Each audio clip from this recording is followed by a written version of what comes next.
Ako lang to sa tingin ko, baka naman malalim na dahilan si Sir Matthew, hindi niya lang masabi sa'yo.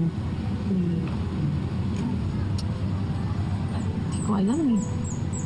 Pero alam mo, ayoko nang ipilit. Ayoko nang ipilit yung sarili ko. Kasi ito tingnan mo yung pag-iwas niya sa akin. Yung pagiging malamig niya sa akin. Yung hindi niya pagpigil sa akin na mag-resign ako. Sasaktan lang ako pag nag-stay pa ako dito eh. Kaya mabuti pa. Umalis na lang talaga ako. Umalis na lang ako.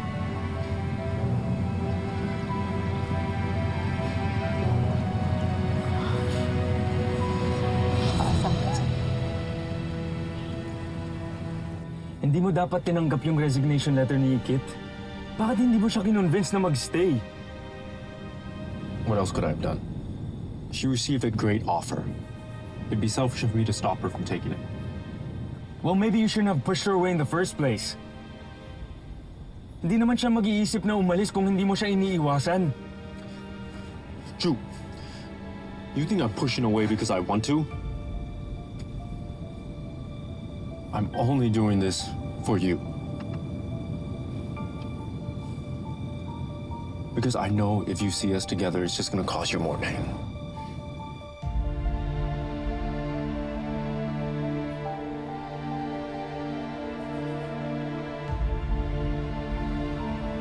Ginawa yun. Hindi ko naman hiniling na mag-sacrifice ka para sa akin. Drew, when Dad died, I made a promise. I made a promise to look after you, to look after Mom. And that's what I'm doing. Now, I love Ikit. But if I pursue her, it's just gonna cause you more pain. Kuya, hindi mo ako responsibilidad. Kaya kong sarili ko. At kaya ko rin ipaglaban yung feelings ko para kay Kit. So, you're gonna continue pursuing the kid?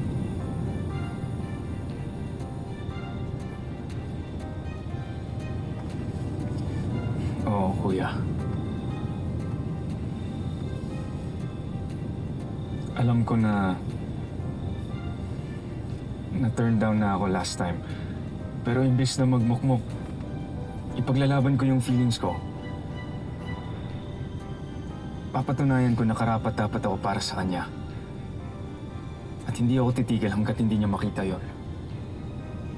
Kung sa huli, wala talaga, at least I can say that I did everything. Wala akong pagsisisihan.